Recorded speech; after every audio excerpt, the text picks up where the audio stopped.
ഭാര്യമാര് തളർന്നു കിടക്കുമ്പോ ഭർത്താക്കന്മാരെ വളച്ചെടുക്കാൻ എളുപ്പമാണല്ലോ അല്ലേ? അല്ലാതെ എന്ത് സ്നേഹത്തിന്റെ പുറത്താടി നീ ആ വീട്ടിൽ കയറി ഇറങ്ങുന്നത്? ഞാൻ എന്തിനാ അവിടെ പോന്നേന്ന് നിങ്ങളെ ബോധ്യപ്പെടുത്തേണ്ട ഒരു കാര്യമില്ലല്ലോ. സുശീലേ, വേണ്ട. എന്തൊക്കെയാ നീ വിളിച്ചു പറയുന്നത് നിനക്കറിയാവോ? ഇവിടെ കിടന്ന് വൃത്തിയോട് പറയുന്ന സമയത്തെ നിന്റെ മകന്റെ കുഞ്ഞ് അകത്ത് കിടപ്പുണ്ട്. അതിനെ ഒന്ന് കാണാൻ നിനക്ക് തോന്നുന്നുണ്ടോ? എന്റെ മകന്റെ കുഞ്ഞു തന്നെയാണെന്ന് എന്താ ഉറപ്പ്? ഇവളുടെ വയറ്റിൽ പിറന്ന കൊച്ചിന് അവകാശം പറഞ്ഞ് വേറെ തന്തമാരും വരില്ലെന്ന് പറയാൻ പറ്റുമോ? ഇറങ്ങിപ്പോ എന്റെ വീട്ടിൽ നിന്ന്. ഇറങ്ങാനും പറഞ്ഞു. ഇനി ഇവിടെ നിന്ന് ചെലച്ച ഞാൻ പോലീസിനെ വിളിക്കും. അല്ലെങ്കിൽ ഇവിടെ സ്ഥിരതാമസത്തിന് വന്നതല്ല ഞാൻ.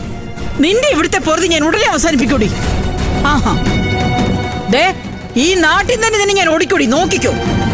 നിങ്ങൾ എന്താന്ന് വെച്ചാ ചെയ്യ. എന്നെ തോപ്പിച്ചിട്ട് ഇവിടെ ജീവിക്കാമെന്ന് നീ വിചാരിക്കുന്നുണ്ടോ? ആട്ടി ഓടിക്കൂടി. നിന്നെ പേടിപ്പിക്കാൻ നിൽക്കാതെ അങ്ങ് പോകാൻ നോക്കൂ സുശീലേ. നീ കണ്ടോടി, നിന്നെ കുടുംബത്തിനെ മുഴുവൻ നാറ്റിക്കും ഞാൻ.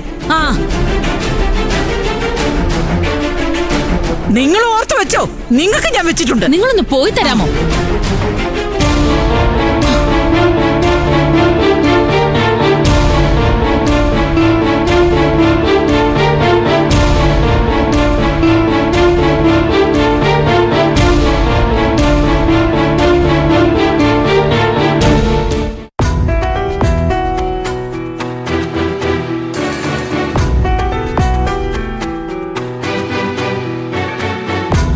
ഡെലിവറി ടൈം ആവുമ്പോഴേക്കും ആർച്ചയും ഭദ്രയും നോക്കാൻ വേണ്ടി ആരെങ്കിലും നിർത്തേണ്ടി വരുമെന്ന് ചേച്ചി തോന്നുന്നേ. അമ്പിളി ചേച്ചിക്ക് എല്ലാരും ഒരുമിച്ച് നോക്കാൻ പറ്റുമെന്ന് തോന്നുന്നില്ല. ഇത്രയും വാശിയും ചാടിയുള്ളൊരു പിള്ളേര് രണ്ടും അച്ഛന്റെ തനി പകർപ്പാന്നാ തോന്നുന്നത്. ഉറക്കത്തില് മാത്രമേ കരയാതിരിക്കുള്ളൂ.